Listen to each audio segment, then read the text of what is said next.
என்னம்மா, என்ன பாக்குற? அது இல்லம்மா, ஏதோ ஒண்ணு இல்லாத மாதிரி தோணுது.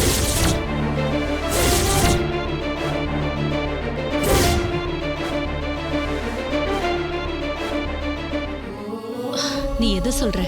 ஆமாமா, யாரும் என் பக்கத்திலே இருந்தவங்க இப்போ இல்லாத மாதிரி தோணுதுமா. அதான் என்னன்னு எனக்கு ஒண்ணுமே புரியல.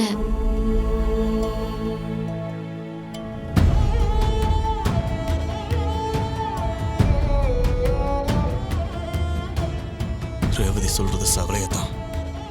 அவளோட ஆள் மனசுல சகலைய பத்தின ஞாபகம் இருந்துட்டு தான் இருக்கு.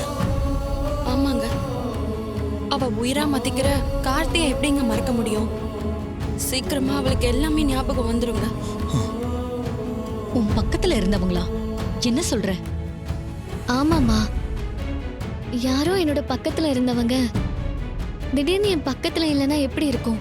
அப்படி ஒரு ஃபீலிங்கா இருக்கு. ஐயோ, அதெல்லாம் ஒண்ணும் இல்ல. நீ ஹாஸ்பிட்டல்ல இருந்து வந்ததுல கொஞ்சம் குழம்பி போயிருக்க. நீ ரூம்ல போய் நல்லா ரெஸ்ட் எடு, எல்லாம் சரியாயிடும். சரிம்மா, நான் ரூமுக்கு போறேன். ரேவதி, ரேவதி, உன் ரூமை நான் மாத்திட்டேன். ரோஹிணி ரூம்ல நீ இருந்துக்கோ. ரோஹிணி உன் ரூம்ல இருக்கட்டும். ஏமா ரூம் மாத்திருக்கீங்க? எனக்கு அந்த ரூம் வசதியா தானே இருந்துச்சு. இல்லம்மா, வாஸ்து சரியில்லைன்னு சொன்னாங்க. நீ அந்த ரூம்ல இருந்ததுனால தான் ஆக்சிடென்ட் எல்லாம் நடந்துச்சுன்னு சொன்னாங்க. அதனால நீ இனிமே அந்த ரூம்ல இருக்க வேண்டாம். அங்க இருந்த உன்னோட திங்ஸை எல்லாம் நான் ரோஹிணி ரூம்க்கு மாத்திட்டேன். நீ அங்க போய் ரெஸ்ட் எடு. சரிம்மா. ரோஹிணி, அம்மா, ரேவதி உன் ரூமுக்கு கூட்டிட்டு போ. வா ரேவதி.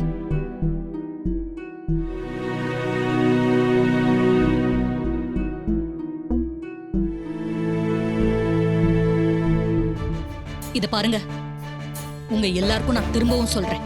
நீங்க யாரும் அந்த டிரைவர் பயல பத்தி ரேவதி கிட்ட பேசவோ எதுவும் சொல்லவோ கூடாது.